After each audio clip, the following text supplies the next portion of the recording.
Hello दोस्तों, ये कहानी शुरू होने से पहले अगर आपने हमारे चैनल को सब्सक्राइब नहीं किया है तो जल्दी से सब्सक्राइब करके बेल आइकॉन दबा दीजिए, क्योंकि हम आते हैं हर बार एक नई सुपर मज़ेदार कहानी के साथ। दिव्या देखो, एक हफ्ते बाद ही नया साल आने वाला है, इसलिए पूरे घर की साफ सफाई अभी से ही शुरू कर दो। जी मालकिन, मैं आज से ही घर की साफ सफाई शुरू कर देती हूँ।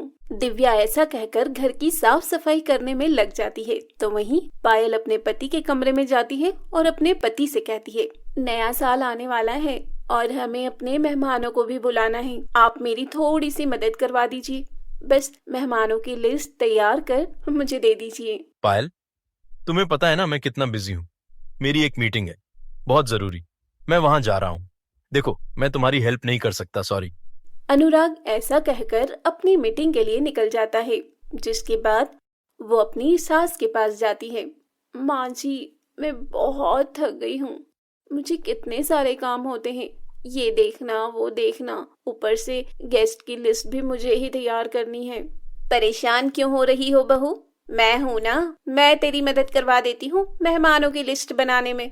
सविता इतना बोलती ही है कि तभी वहाँ पायल की बेटी निधि आ जाती है। माँ, न्यू ईयर के लिए मेरे लिए आउटफिट आपने सिलेक्ट किया या नहीं? नहीं तो? हाँ, अच्छा हुआ तुमने याद दिला दिया। आज हमें डिजाइनर के पास जाना है न्यू ड्रेस सिलवाने के लिए। चलो मेरे साथ, हम डिजाइनर के पास चलते हैं। पायल अपनी बेटी निधि को कार में बिठाती है और वहां से चली जाती है। वहीं दूसरी तरफ दिव्या घर के सारे काम करने के बाद अपने घर पहुंच जाती है, जहां उसकी सास फटी हुई रजाई को सिल रही होती है। अरे बहू, आ गई तू? चल, अच्छी बात है। मैंने अभी अभी गर्मा गर्म खिचड़ी बनाई है, चल जल्दी से खा ले, ठंडी हो गई तो बेकार लगेगी। माँ जी, आप क्या कर रही हो? अब क्या करूं, रजाई फट गई है। पीहू को रात को नींद नहीं आती, उसे ठंड लगती है, हवा आती है रजाई के अंदर से, इसलिए सोचा थोड़ा कपड़ा लगाकर इसे थोड़ा सिल दूं। ये सुनकर दिव्या ने, जो उसकी सास ने खाना बनाया होता है, उसे खाने लगती है। तभी सरकारी स्कूल से उसकी बेटी पढ़कर घर वापस लौट आई। वो अपनी माँ से कहती है, माँ आप आ गई? माँ, पता है हमारे स्कूल में नया साल सेलिब्रेट होने वाला है, सभी बच्चे डांस भी करेंगे। नए साल पर पहनने के लिए मेरे पास कोई कपड़े नहीं हैं। माँ, मुझे नए कपड़े चाहिए। दिव्या थोड़ी देर खामोश हो जाती है। कोई बात नहीं पीहू, मेरे को जैसे ही पैसे मिल जाएंगे मैं तुम्हें नए कपड़े ला कर दूंगी। एक तरफ अमीर बहू अपनी बेटी को कपड़े दिलाने के लिए बहुत बड़े डिजाइनर के पास ले जाती है, तो दूसरी तरफ गरीब बहू अपनी बेटी को झूठा दिलासा दे देती है। ऊपर से गरीब और अमीर दोनों बहू प्रेग्नेंट भी होती है। इधर गरीब वाली खिचड़ी खाकर अपना गुजारा कर रही होती है, तो उधर अमीर बहू अपनी बेटी के साथ बहुत बड़े रेस्टोरेंट में जाकर खाना खाती है।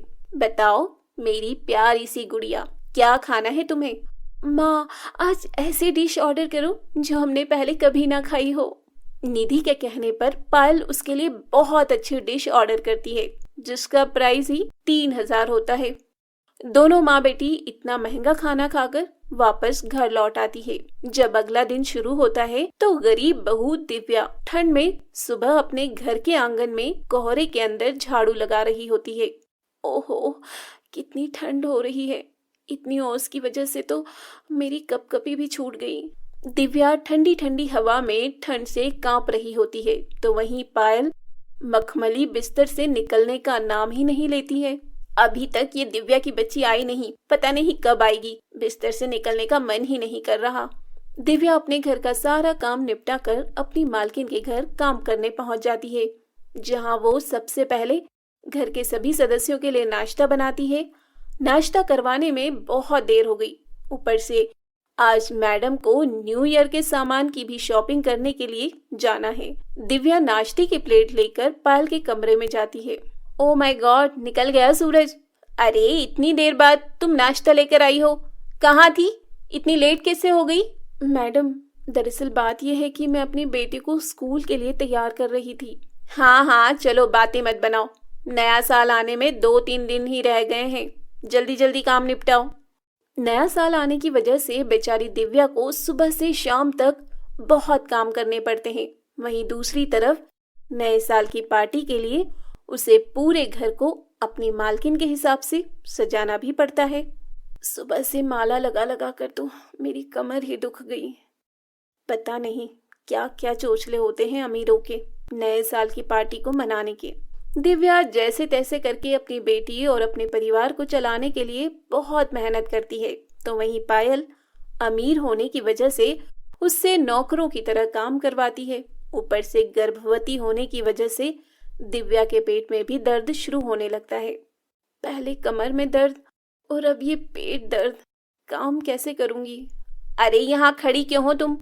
तुम्हें पता है ना अभी कितने सारे काम है, जल्दी जल्दी काम करो। तभी पायल के भी पेट में अचानक से थोड़ा सा दर्द होता है, जिसके चलते वो एकदम से चिल्लाती है, ओ माँ! तभी सविता आती है। अरे बहू, क्या हुआ तुझे? सब कुछ ठीक तो है ना? नए साल की तैयारी में इतनी व्यस्त हो गई कि अपनी हालत के बारे में जरा भी ध्यान नहीं देती। लगता है मुझे थोड़ा सा आराम कर लेना चाहिए। पायल ऐसा कहकर अपने कमरे में आराम करने चली जाती है, तो वहीं बेचारी दिव्या दर्द में भी अपनी मालकिन के घर के सारे काम करती है। और शाम को जब वो वापस अपने घर लौट रही होती है तो उसे अचानक से याद आता है, घर में राशन तो खत्म हो चुका है। अब मैं क्या करूं? नए साल को आने में 2 से 3 दिन बचे हैं। पैसे मालकिन से ले लेती हूँ। अपनी बेटी के लिए एक जोड़ी कपड़े तो ले ही आऊं और घर का राशन भी डलवा लूंगी। दिव्या ऐसा सोचकर अपनी मालकिन के पास जाती है और उनसे पैसे मांगती है, जिसके चलते उसकी मालकिन उससे कहती है, अभी तुम्हें देने के लिए मेरे पास कैश नहीं है। कल सुबह कंपनी से बहुत सारा कैश आने वाला है, तब मैं तुम्हें पैसे दे दूंगी। पायल की आवाज सुनकर दिव्या चुपचाप वापस अपने घर आ जाती है। माँ, आज हमारे लिए कुछ लेकर नहीं आई हो?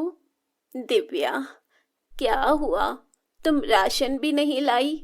ये बड़े लोग और उनकी बातें, अब कौन इन्हें समझाए कि हम जैसे गरीब लोगों के घर में भी चूल्हा बहुत मुश्किल से जलता है।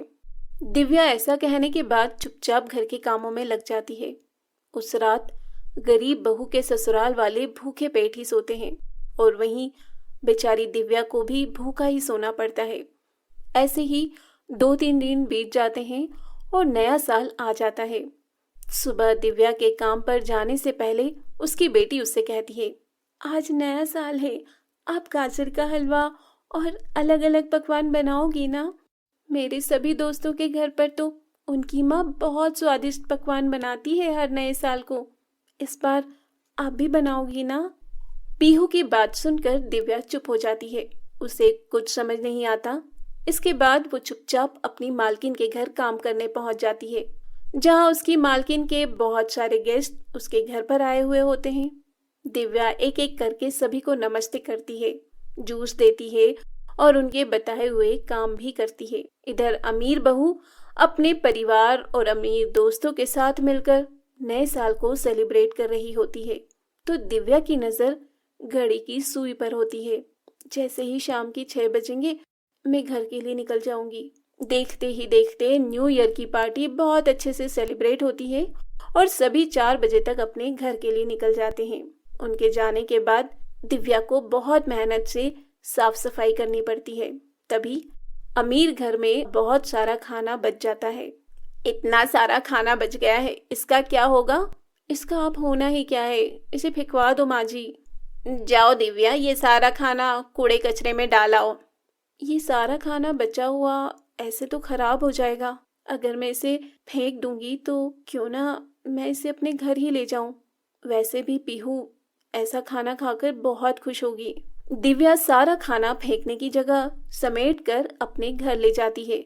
इतना सारा लजीज खाना नए साल वाले दिन देखकर गरीब बहू के ससुराल वाले बहुत खुश होते हैं, जिसके चलते दिव्या थोड़ा थोड़ा खाना सभी को परोस देती है।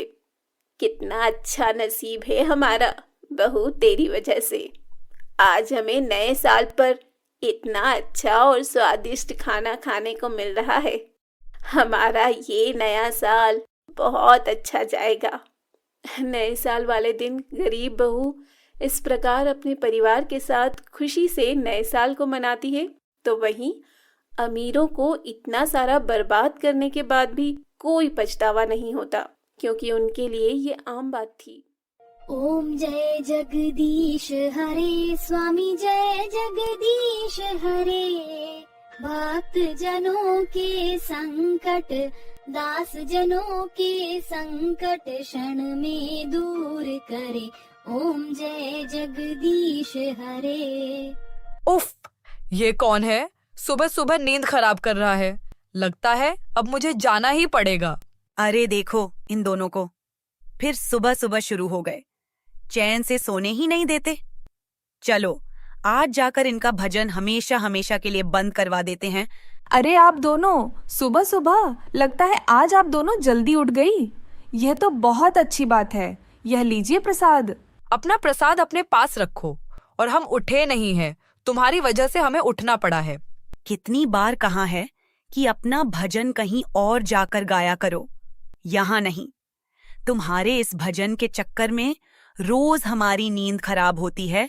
मोनिका, रिया, सुबह सुबह भगवान की पूजा करने से दिल और दिमाग को शांति मिलती है और हमारा सारा दिन अच्छे से गुजरता है। अपना ये मेलो ड्रामा ना बंद करो, समझी? अगर कल से तुम दोनों का ये भजन हमारी नींद में इंटरप्ट करेगा तो हमसे बुरा कोई नहीं होगा, अंडरस्टैंड? इतना कहकर मोनिका और रिया वहां से चली जाती हैं और जाकर सो जाती है।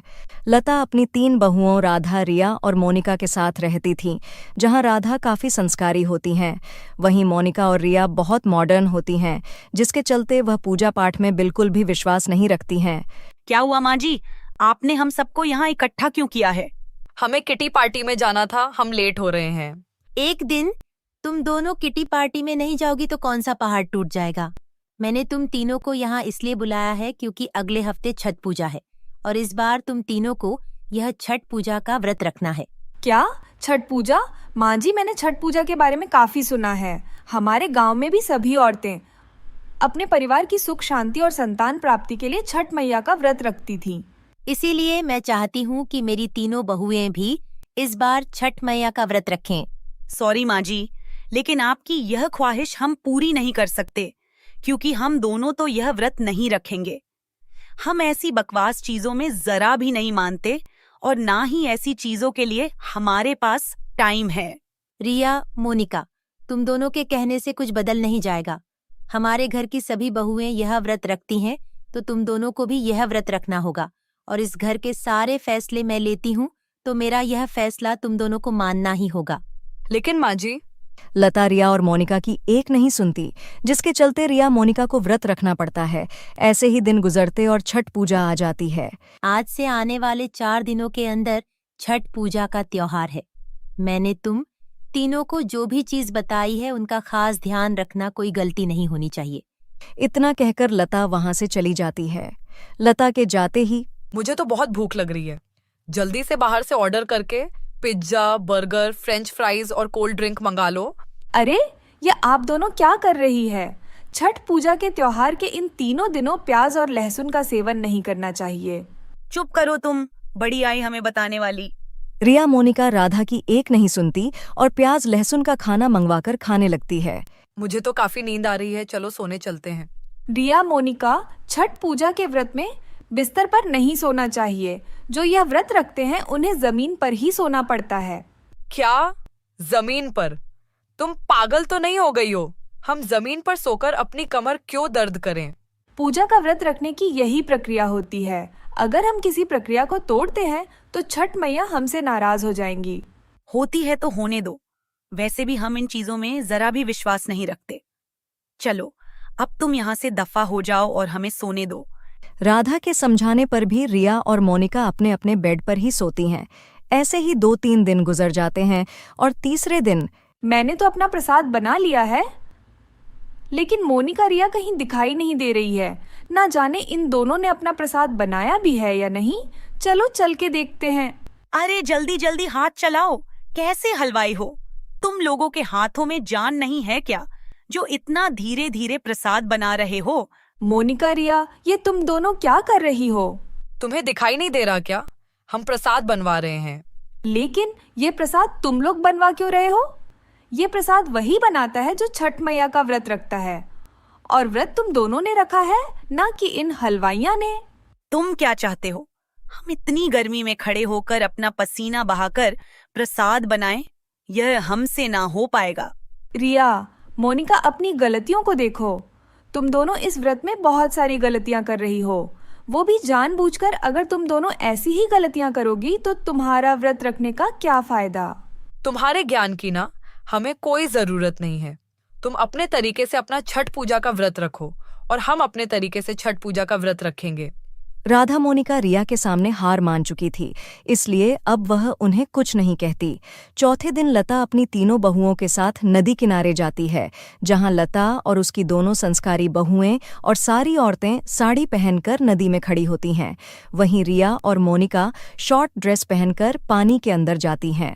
अरे मोरी मैया, ये क्या पिक्चर की हीरोइन है जो इतने छोटे छोटे कपड़े पहनकर पूजा करने के लिए आ गई? अरे ओ महारानियां, कम से कम आज के दिन तो साड़ी पहन लेती। घर में तो तुम दोनों छोटे छोटे कपड़े पहनकर इधर से उधर मटकती फिरती हो, लेकिन यहाँ भी तुम दोनों छोटे कपड़े पहनने से बाज नहीं आई। माँ जी, आजकल का लेटेस्ट फैशन है। आजकल की सभी लड़कियां यही ड्रेस पहनती हैं। मैं तो कह रही हूँ, आप भी ऐसे छोटे ड्रेस पहनना शुरू कर दो। कब तक अपनी बॉडी पर ये लंबा सा कपड़ा लपेट कर घूमती रहोगी? बड़ों से बात करने की तमीज नहीं है क्या? तुम अपना मुंह बंद ही रखो। आईने में जाकर तुम अपनी शक्ल देखो। जो अपनी नाक से सर तक इतना लंबा सिंदूर लगा रखा है, देखने से ही कितना अजीब लग रहा है। तुम किसी जोकर से कम नहीं लग रही हो। इतना लंबा सिंदूर औरतें अपने पति की लंबी आयु के लिए रखती हैं, जिससे हमारे पतियों की आयु लंबी होती है। I don't care about this. Riya का ऐसा जवाब सुन राधा वहां से चली जाती है और अपनी अपनी छठ पूजा करने लगती है कि तभी नदी का बहाव अचानक से तेज होने लगता है, जिससे नदी में एक बहुत बड़ी लहर आती और उस लहर में रिया और मोनिका दोनों नदी के अंदर डूबने लगते हैं। बचाओ, हमें बचाओ, हमें तैरना नहीं आता। माँ जी, हमें बचाओ, मदद करो हमारी, हम डूब रहे हैं। कोई मदद करो मेरी बहू की, उन्हें तैरना नहीं आता। कोई तो बचाओ उन्हें। हे छठ मैया, अपना चमत्कार दिखाओ और मेरी दोनों बहुओं को डूबने से बचा लो। लता इतना कह ही रही होती है कि तभी नदी में दो आदमी आते हैं और उन्हें बचाकर बाहर लेकर आते हैं। रिया, मोनिका, होश में आओ। ये दोनों होश में क्यों नहीं आ रही है? देखिए, घबराने की कोई बात नहीं है। नदी में डूबने की वजह से लगता है इनके शरीर में पानी भर गया है और यह बेहोश हो गई है। आप इन्हें डॉक्टर के पास लेकर जाइए, यह जल्दी ही होश में आ जाएंगी। आप दोनों का बहुत बहुत धन्यवाद। अगर आज आप दोनों ना होते तो ना जाने क्या अनर्थ हो जाता। अरे यह तो हमारा फर्ज था। जिस पर छठी मैया की कृपा हो, उसका कुछ बुरा नहीं हो सकता। लता और राधा रिया और मोनिका को अस्पताल ले जाती है, जहां डॉक्टर के ट्रीटमेंट के बाद उन दोनों को होश आ जाता है। हम दोनों यहाँ कैसे आए? हम तो नदी के अंदर डूब रहे थे। यह तो छठी मैया की कृपा है जो तुम दोनों डूबने से बच गई। भला हो उन दोनों आदमियों का न जाने कहां से प्रकट हुए और तुम दोनों को बचा लिया, वरना इतनी गहरी नदी में डूबकर तो आज तक कोई नहीं बचा। हम आप सभी लोगों से माफी मांगते हैं, हमें माफ कर दीजिएगा। आज हमें विश्वास हो गया कि छठी मैया की कृपा से ही हम दोनों जिंदा हैं। हम दोनों ने उनका व्रत रखने में काफी गलतियां की थी, जिसके चलते हमें हमारे की सजा मिली, लेकिन उनकी वजह से आज हम दोनों जिंदा हैं। हे छठी मैया, हमें हमारी गलतियों के लिए माफ कर देना। अपनी दोनों मॉडर्न बहुओं को अपनी गलती का एहसास होता देख लता बहुत खुश होती है, जिसके बाद लता की तीनों बहुएं पूरे विधि विधान से छठी मैया की पूजा करती हैं। आपने हमारे चैनल को सब्सक्राइब नहीं किया है तो जल्दी से सब्सक्राइब कर लीजिए। इस वीडियो को लाइक, शेयर, कमेंट करना ना भूलें। फिर मिलेंगे अगले एपिसोड के साथ।